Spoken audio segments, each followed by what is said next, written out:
Political সায়েন্সের MA যারা পড়ছো রবীন্দ্রভারতী ইউনিভার্সিটির ডিস্টেন্স কোর্সে, তাদের সেমিস্টার 1-এর সিসি 1.4-এর একটা বিশেষ টপিক তোমাদের দিচ্ছি, এটা তোমরা তৈরি করবে।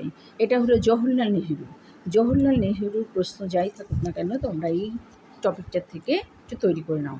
এটা তোমাদের পুরো মেটেরিয়ালসটাকে দিয়ে দিচ্ছি।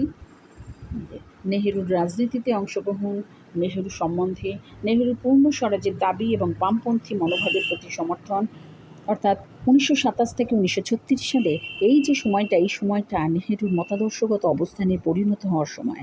একদিকে পূর্ণ স্বরাজের দাবির সপক্ষে সুভাষচন্দ্র সেই অন্যান্য সম মনোভাবাপন্ন কংগ্রেসের নেতৃবৃন্দের সাথে সোচ্চার হওয়া এবং গান্ধীজি বিরোধিতা অগ্রাহ্য করা, এবং অন্যদিকে বামপন্থী দৃষ্টিভঙ্গির প্রাত উত্তরোত্তর সমর্থন জ্ঞাপন ও সেই সূত্রে শ্রমিক, কৃষক, ছাত্র, যুব সংগঠনের কাছে বেশি পরিমাণে গ্রহণযোগ্যতা অর্জন, এটাই হয়েছিল। 1936 সালে কংগ্রেস সভাপতি পুনরায় গ্রহণের পর তার মধ্যে বামপন্থী ঝোঁক একটু বেশি মাত্রা ছিল। 1936 সাল থেকে 1947 সালের এই সময় ভারতবর্ষের রাজনৈতিক ইতিহাসে সর্বাপেক্ষা ঘটনাবহুল। দ্বিতীয় বিশ্বযুদ্ধ, ফ্যাসিবাদের উত্থাপন, সাম্রাজ্যবাদী বিরোধী আন্তর্জাতিক আন্দোলনের জোয়ার ভাটা ও দেশের মধ্যে ক্রমবর্ধমান রাজনৈতিক অস্থিরতা ও অসন্তোষ, নেতৃবৃন্দের নানান রকম লড়াই, আপসে বিভ্রান্তিকর সহাবস্থান নেহেরুর চিন্তা ও কর্মে নতুনতর জটিলতা ও অস্বচ্ছতার ইঙ্গিত উপস্থাপন করে। তো এইভাবে তোমরা লিখবে।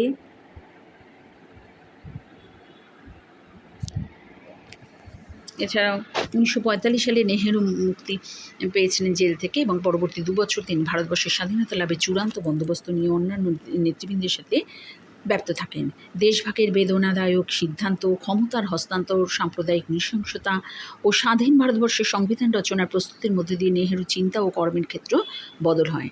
রাষ্ট্র পরিচালনা ও ক্ষমতার কেন্দ্রবিন্দু হিসাবে স্বাধীনতা পরবর্তী ভারতবর্ষে আমরা আরেক নেহেরু সত্তা আবিষ্কার করি, যার অবস্থান এইভাবে আমরা একটা গ্রন্থের মাধ্যমে পাই, সেটা গ্লিম্পস অফ ওয়ার্ল্ড হিস্ট্রি নামক গ্রন্থে। যোগ্য প্রধানমন্ত্রী, দক্ষ কূটনীতিবিদ, অভিজ্ঞ সাংসদ, কুশলী সংগঠন পরিকল্পিত অথচ বাজারমুখী একমিশ্র অর্থনীতির প্রবক্তা এবং রাষ্ট্র ক্ষমতার অধিকার ও তার বৈধকরণে পারদর্শী রূপে তিনি এই পর্বে দেশ বিদেশে পরিচিত পান। এরপরে আধুনিকতা, এরপরে গণতন্ত্র ও সমাজবাদ।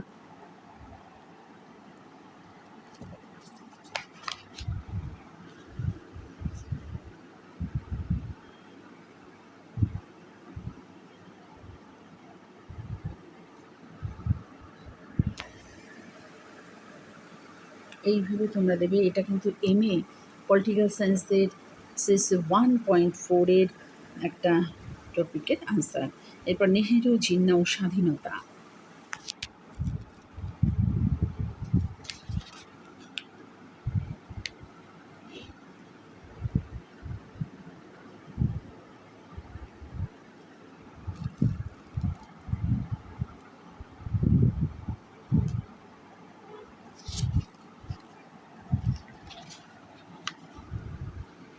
সবটাই তোমাদের দিয়ে দিলাম। এটার থেকে তোমরা ভালোভাবে দেখে নিচ্ছে তাই লিখবে।